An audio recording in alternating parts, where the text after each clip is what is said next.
Good morning, everybody. Uneducated Economist here. So, I realized recently that the video content that I have been putting out wasn't exactly the same as what I had originally intended for this channel. Originally for this channel, I intended to have videos that would help us learn and understand what it is that's taking place within the economy. And I realized that a lot of the videos that I've been putting out lately had a lot more opinion involved than actual understanding of what it is that is taking place within the economy. So I would like to break down the Federal Reserve speech that Jerome Powell had given the other day, talking about inflation in the labor market. And a lot of people are now thinking about the Fed pivot. Like, they took this whole moving from a 3/4 of a percentage point increase to a 0.5 percentage point increase on the Fed funds rate as some kind of preliminary pivot, like the Federal Reserve is now changing their stance on monetary policy. That is not even the case. I've said that the whole time. Now, the Fed funds rate is a target rate. It's like they wrote it on the wall saying, hey, this is what we're shooting for. And what that really comes down to is the interbank lending on an overnight basis. That's really what the Fed funds rate is the effective fund rate. Now, the effective fund rate isn't necessarily the overnight lending rate that the big banks do, even though it does affect that. It's now been moved over to the interest on excess reserves in the repo facility, which is even more complicated to understand. So I don't really want to get into all that as far as how that operation works. What I would really like to kind of get people to understand is why the Federal Reserve is not going to pivot. There's no sign of it in sight anywhere. And now, if you go and you read that speech, there's a lot of stuff that is very telling inside of it that will lead you to believe, or not even lead you to believe, that explains to you why the Federal Reserve is not going to do this pivot that a lot of people are anticipating.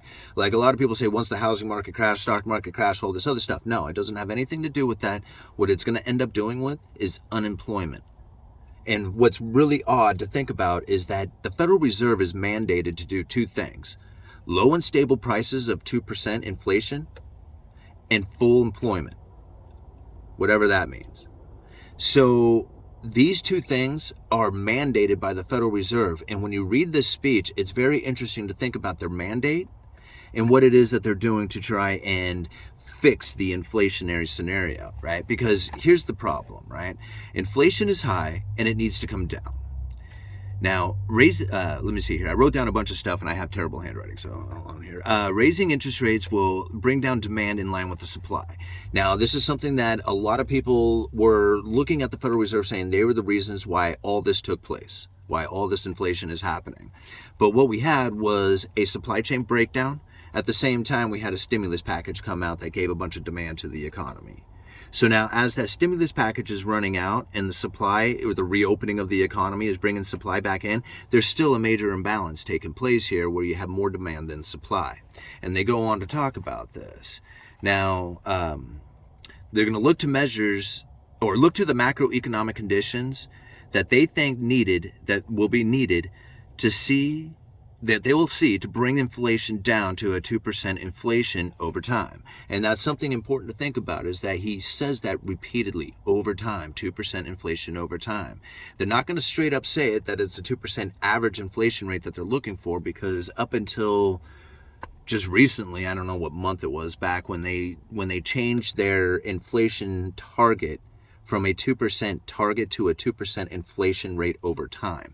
And they don't exactly explain what that inflation rate over time is. So it really becomes arbitrary to the Federal Reserve on when they feel that they have achieved their 2% inflation over time rate, whatever that is. Okay, so that part is really difficult to try and understand into your strategy, but as we go, you'll kind of hear it a little bit more, and you'll probably start realizing what it is that they're shooting for. All right, we need to raise rates to a level that is sufficiently restrictive to return to the 2%. And that's, again, something to think about. They have to, they sufficiently restrictive.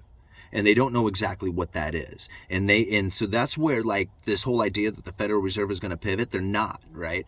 They know that there is no way that they can tell what it is or what position they need to be in, but that there's a lag taking place from the time that they lift interest rates to the time it actually impacts the economy. So that's important to also take into the strategy, that they're going for a 2% average inflation rate, and that there's a lag inside of the time that they lift interest rates to the time it actually impacts the economy. All right. We are trying to, or sorry, we are not sorry. We are tightening the stance of policy in order to slow growth in aggregate demand.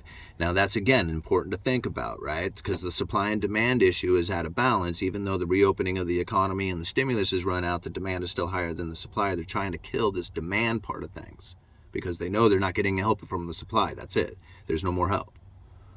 Okay? Or less help, I guess is what I should say. I shouldn't say there's no help. Let's see here. Restoring that balance is likely to require a sustained period of below trend growth. Now, that is also something for people to think about. It's going to be required that we have a sustained period of below trend growth. Now, everybody is anticipating, it's just like, oh, hey, man, once the Federal Reserve, pivots, we're going to be game on again. No, the Federal Reserve is saying it's going to be a sustained period of below trend growth. Get ready for it. All right. Slowing growth from several factors. They talk about the slowing growth right now that we are experiencing. They come from several factors. One of them is the waning effects of the reopening. Like I said, if you look back like 6, 7, 8 months ago, they were talking about how they were going to get this help from the reopening of the economy, and it simply just didn't come. You can see it by right now that even by the trucking issue, the rail issue, the port issues over on the East Coast, all this stuff is starting to take place where there's still the reopening of the economy did not bring the inflation down like they were anticipating, or at least bring it up to the demand. See, that's the thing. If the supply had met the demand, then there would be no issue right now, right? The Federal Reserve are like, hey, our goal is met. Right? No big deal. But that's not what's happening. There's still this imbalance taking place. And so if you think about it, if the ports and the rails and the trucks and all the other all the other stuff, because actually he talks, gosh, I know you slow down. Sorry, guys. Slow down. But he says, okay, the reopening of the economy, the pandemic fiscal support, that was the two, right? These two did not come together. And then the war and policy tightening. So all these things have started to slow growth, but it's not enough yet. All right. Despite tighter policy and slower growth,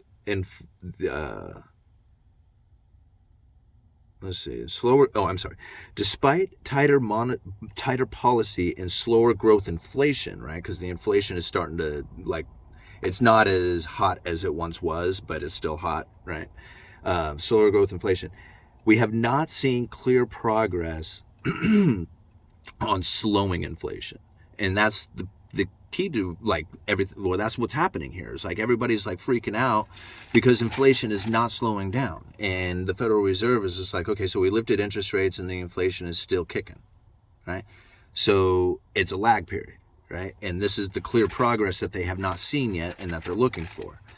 All right, now we're going to move into how they talk about inflation, what it is that the Federal Reserve is actually looking at as their metrics to determine what inflation is.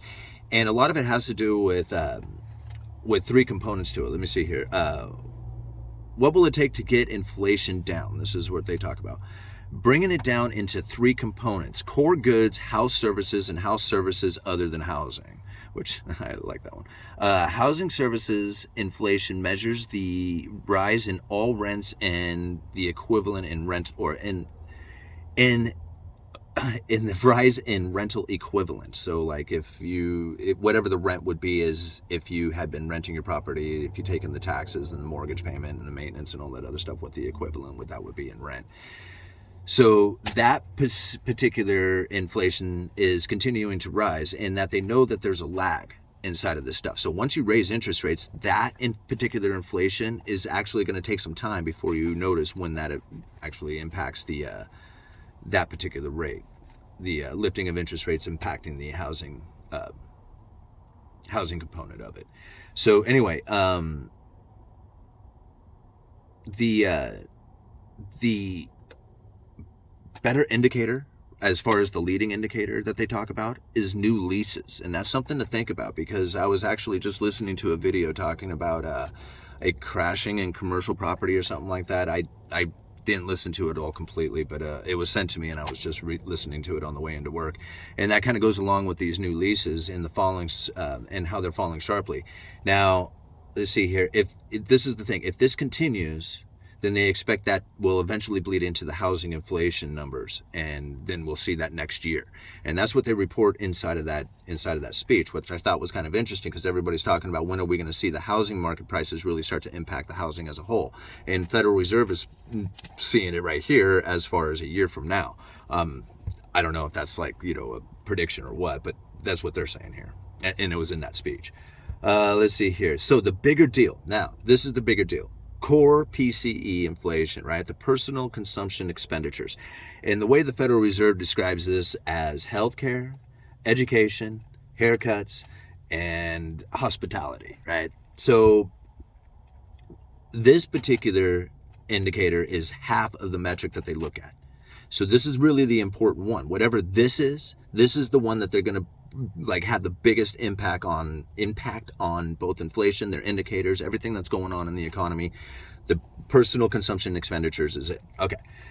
Because wages, here we have this is what was in the speech. Because sorry guys, I drank way too much coffee. I'm glad you're hanging out with me. If you made it this far, thank you. All right, let's continue on.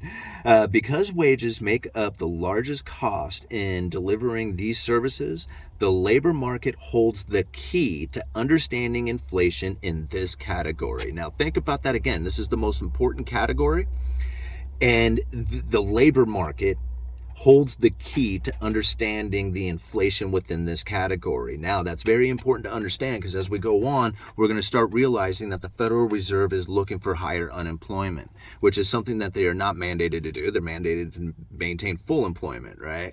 But they're also mandated to keep low and stable prices. So if we have a super hot jobs market, what does that mean for the Federal Reserve? Okay, let's continue. Demand for workers far exceeds the supply of available workers, and nominal wages have been growing at a pace well above 2% inflation over time. Again, the supply of labor, the demand for labor, and the payment or the wages that go into labor in order to attract those workers is now causing the inflation rate over in the core or the personal consumption and expenditures to be beyond the 2% inflation rate over time, right? So they know it's labor that's the issue right now. And as far as like this super hot jobs market being the main reason why we're having this inflation within the PCE. Restoring balance between supply and demand in the labor force. And this is where they go on. A shortfall of 3.5 million workers right now. So there's 3.5 million workers that are missing from the labor force. And now this is due to a population growth in the lack of the participation rate.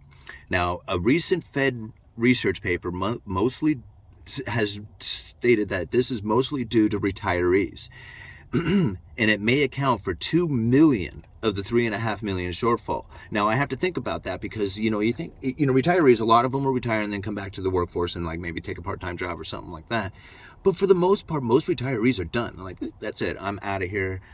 I'm not working anymore. And so it says here, the population, the slower growth in working age population, the plunge in immigration, and a surge in deaths make up the other 1.5%.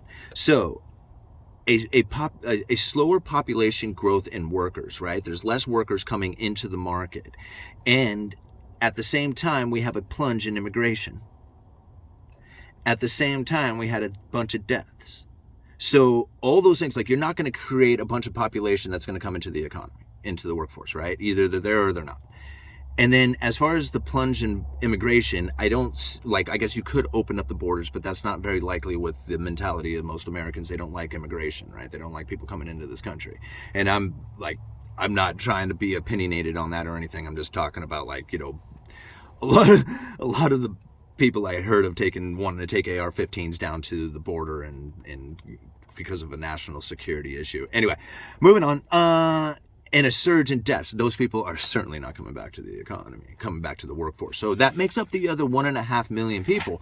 You think about that, that's like people who are not going to be able to just come back to the economy and fill in that gap to, to balance out the supply and demand issue. So that means the Federal Reserve is going to have to continue to work on this. Now, something very interesting that they say, their mandate is to have full employment and low and stable prices of around 2% inflation over time, whatever that means. Policy to support labor supply are not the domain of the Fed, which I thought was interesting. Our tools work principally on demand. So they're not there to say, hey, we're going to create a better policy for your labor supply. That's up to the fiscal responsibility. That's up to the government. And he says, although policies would be helpful, it's in the economy itself, he said that would be helpful, but it would be time before those things would be able to actually have an impact on the economy. He says for the near term, a moderation of labor demand growth will be required to restore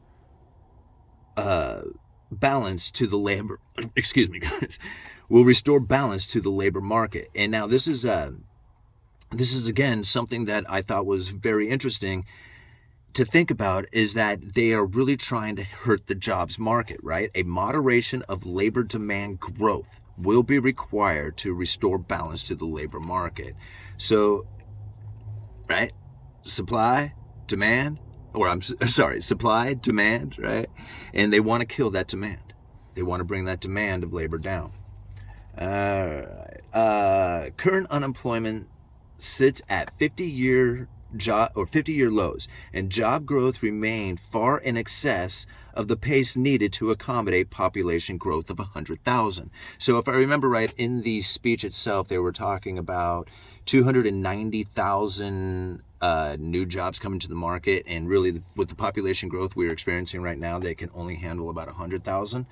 So there's obviously far too many jobs still within the system and coming into the system in order to deal with the amount of people there are not in the workforce. Does all that make sense, right? There's still too many jobs. Wage growth has ticked down, but not enough to be consistent or sustainable with a 2% inflation over time. All right, I'm almost done here, guys. Now think about that for just a second. Now, it's not consistent or sustainable, the wage growth right now. The Fed has got to deal with that. They got to deal with this wage growth. And that's something that I've been trying to tell people. They're trying to kill your jobs. All right, the timing of moderation is far less significant to how much further we will need to raise interest rates to control inflation and length of time needed. So this is something that's very critical, because I think I've been talking about that earlier, is that they've went from a 3/4 of a point interest rate to a 1/2 point interest rate. And people talked about that being a pivot, but it's not. It's not a matter of them actually moving that Fed funds rate, but the length of time that they keep it elevated or keep lifting interest rates. That's going to be the more critical part, and they're trying to explain that to people, that that's the tool that they're going to use in order to kill the unemployment, to eventually bring the wage growth down so that it would stop raising the PCE. Right? It says they're all here, right here in the speech. All right, I'm almost done. Restoring price stability will require holding price at a restrictive level. There is no pivot. Require. All right. It is likely to be restrictive for some time, and whatever some time is. All right, Uneducated Economist, you guys let me know. I got to go to work.